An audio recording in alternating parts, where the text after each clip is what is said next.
মির্জা ফখরুল ইসলাম আলমগীর উনি বলছে আওয়ামী লীগ ছাড়া নির্বাচন যাবে না।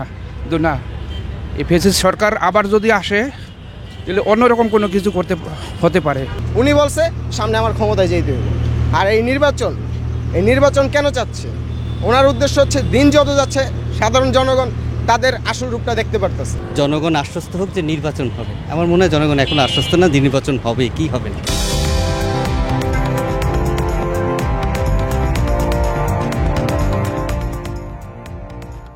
দর্শক, বাংলা এডিশনের নিয়মিত আয়োজন জনমত আপনাকে স্বাগত। আপনাদের সাথে আছি আমি ফয়সাল আহমেদ।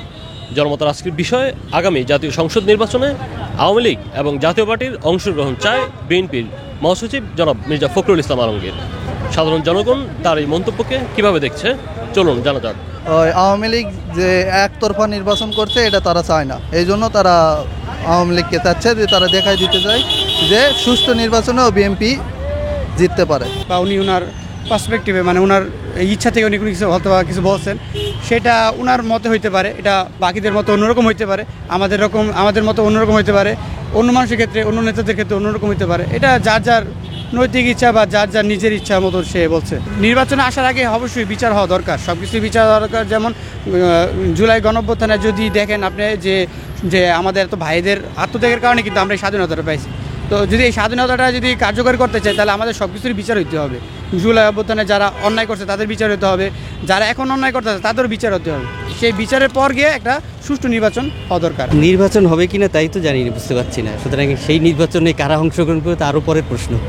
সুতরাং আগে আসলে জনগণ আশ্বস্ত হোক যে নির্বাচন হবে। আমার মনে হয় জনগণ এখন আশ্বস্ত না, নির্বাচন হবে কি হবে না।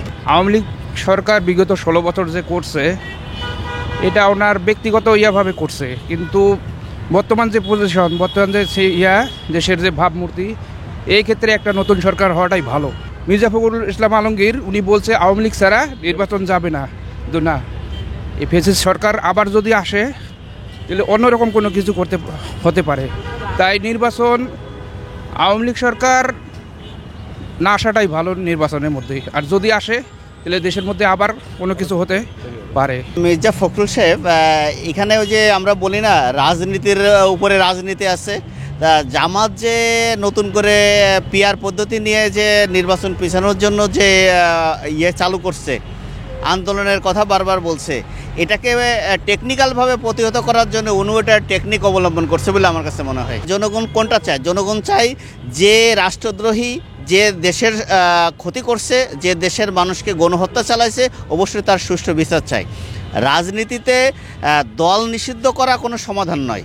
সমাধান হলো দলের সবাই কিন্তু কী করে নাই, ক্ষতি করে নাই, করছে হলো কিছু যারা দায়িত্বে ছিলেন, প্রধানমন্ত্রী বা স্বরাষ্ট্রমন্ত্রী, যে সমস্ত মন্ত্রী পরিষদ ছিলেন তারা দায়িত্বে ছিলেন, আইজিপি ছিলেন, সেনাপ্রধানরা ছিলেন, যারা এখানে জড়িত তাদের বিচার হোক, এটা আমরা দেখতে চাই এবং এটা আমরা সাধুবাদ জানাই।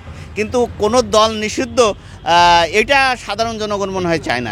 আওয়ামী লীগ দেশে আসুক বা ফিরে আসুক এটা কখনোই কাম্য না। বিএনপি মহাসচিব কি বলছে, সে যা বলছে সেটা আমি মনে করি রাইট। সে চায় দেশকে শান্তি এবং ফিরিয়ে সুষ্ঠু নির্বাচনের মাধ্যমে দেশ যে কেউ আসুক, বিএনপি আসুক বা জামাত আসুক বা এনসিপি আসুক বা গণ অধিকার পরিষদ আসুক বা জাতীয় পার্টি যদি নির্বাচনে তাদেরকে যদি আসে, যে আসুক না কেন সুষ্ঠু নির্বাচনের মাধ্যমে যে ক্ষমতায় আসবে। আমি ডাইরেক্ট টুপিওয়ালার লোক বাবা, আমি টুপি ছাড়া কিছু বুঝি না। এই বিএনপির আমলটা আজকের থেকে আরও 25 বছর আগে আমরা দেখেছি ঢাকা শহরে, ওদের রূপটা কীরকম ছিল এটা দেখা হয়ে গেছে। অতএব এইটা গুণগান গায়ে লাভ নাই। সুষ্ঠু নির্বাচন হোক ওটা আমরা চাই, ঠিক আছে, কিন্তু সুষ্ঠু নির্বাচন হইলে যে বিএনপি একবার আসবে এত সহজ হবে না। বিষয়টা হলো বাংলাদেশের দলের ভিতর দুইটাই বড় দল, আওয়ামী লীগ আর বিএনপি।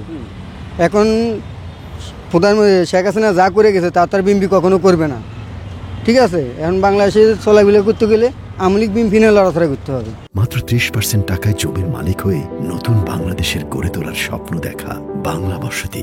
আসলে আমাদের বাংলাদেশটা একটা গরিব কান্ট্রি এবং দুর্নীতিগ্রস্ত দেশ, দুর্নীতি মুক্ত না। এখানে আপনি প্রত্যেকটা সেক্টরে প্রতিটা পদে পদে আপনি একদম উপর থেকে নিচ পর্যন্ত দুর্নীতিতে ভরা। আমাদের দেশ গড়তে হইলে আগে আমাদের দুর্নীতি মুক্ত হইতে হইবে, আমার নিজে ঠিক হইতে হইবে। আমি যদি ভালো থাকি আমার ডিপার্টমেন্ট ভালো থাকবে। আর বাংলাদেশের প্রতিটা ডিপার্টমেন্টই দুর্নীতির আখড়া। এখান থেকে বেরিয়ে আসতে হইলে আমাদের অনেক ত্যাগ এবং সাধনা করতে হবে। আর আপনি যে বললেন যে মির্জা ফখরুল ইসলাম আলমগীর একটা কথা বলছেন যে আওয়ামী লীগ সবাইকে নিয়ে করে, আসলে আওয়ামী লীগ এই দেশের স্বাধীনতার সপক্ষে একটি দল, যে দলটাকে আপনার বাদ দেওয়ার কোনো সুযোগ নেই। এটা দলমত নির্বিশেষে আমি সাধারণ মানুষ যতটুকু বুঝি আওয়ামী লীগ এর আগে 17 বছর দেশ শাসন করছে। 17 বছরে তাদের অনেক দুর্নীতি ছিল, অনেক, এবং প্রতিটা সেক্টরে দুর্নীতি ছিল। তা আওয়ামী লীগ যদি এদেশে আসতে হয়, তাহলে তাদের এই দুর্নীতিগ্রস্ত লোকগুলো যারা দুর্নীতির সাথে জড়িত, তাদেরকে বাদ দিয়ে একটা আওয়ামী লীগ দুর্নীতিমুক্ত আওয়ামী লীগ তৈরি করতে হবে। যদি সেইটা সম্ভব হয় যে একটা দুর্নীতিমুক্ত আওয়ামী লীগ তৈরি করবে, সেই ক্ষেত্রে মির্জা ফখরুল ইসলাম আলমগীরের ডাককে আমি আহ্বান স্বাগত জানাই। আর যদি এইটা না হয়, যদি সেই আওয়ামী লীগকে আবার এখানে রূপান্তরিত করতে হয়, তাহলে দেশ আরও বিপর্যয়ের সম্মুখীন হবে। ডাকসুর যে নির্বাচন হয়েছে, নির্বাচনে যে ভোটগুলো ছিল আর কি আওয়ামী লীগের, বিএনপি মনে করতেছে যে এই ভোটগুলো বাকি যে অ্যাক্টিভ যে দলগুলো আছে এরা পাইছে, যার কারণে ওরা ওই ভয় থেকে এখন বলতেছে যে নির্বাচনে সবাই আসুক। বিএনপি যেটা চাইতেছে যে মানুষের উপকার হোক আর না হোক, সে তার যে পাওয়ার আছে পাওয়ারটা ধরে রাখবে, এর বিকল্প তার হচ্ছে কোনো অপশন নাই, যার কারণে সে এখন আওয়ামী লীগকেও চাইতেছে, জাতীয় পার্টিকেও চাইতেছে। যে 16 বছর শেখ হাসিনা এই দেশে স্বৈরাচারী করছে, আপনার ন্যায় অন্যায় গুম খুন সব কিছু সে করছে, ঠিক আছে, মাইনা নিলাম। তা এখন তো সে নাই, তা এখন কারা করতেছে? ফখরুল সাহেব যেই কথা বলছেন আমি ওনার দ্বিমত জানাই। কারণ হচ্ছে উনি দেশের স্বার্থে ভাইবা কথা বলেনি, সাধারণ জনগণের স্বার্থ ভাইবা কথা বলেনি। উনি বলছে সামনে আমার ক্ষমতায় যেতে হবে।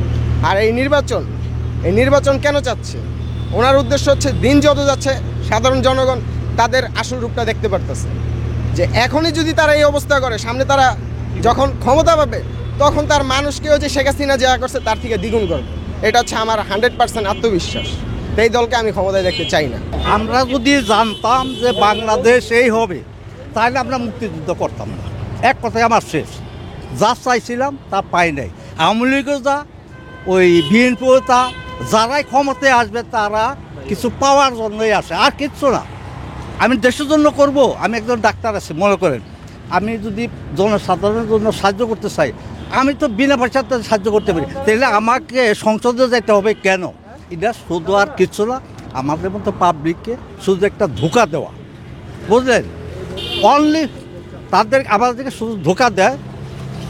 হাজার হাজার কোটি টাকা বানিয়ে নেবে। এটা হলো ক্যানাডার গাভী, বুঝলেন? এটা হলো বাংলাদেশ হলো ক্যানাডার গাভী, সবাই দুধ দুয়ে নেয়।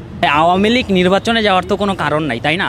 এখন জাতীয় পার্টি নির্বাচনে যাইব কি যাইব না, অ্যাজ লং এজ তারা যত বাংলাদেশের আইন কানুন আছে সব পালন করব, ততক্ষণ পর্যন্ত তাদের নির্বাচনে যাইতে দেওয়া উচিত। না হইলে বিশৃঙ্খলা দেখা যাইব আমার মতে।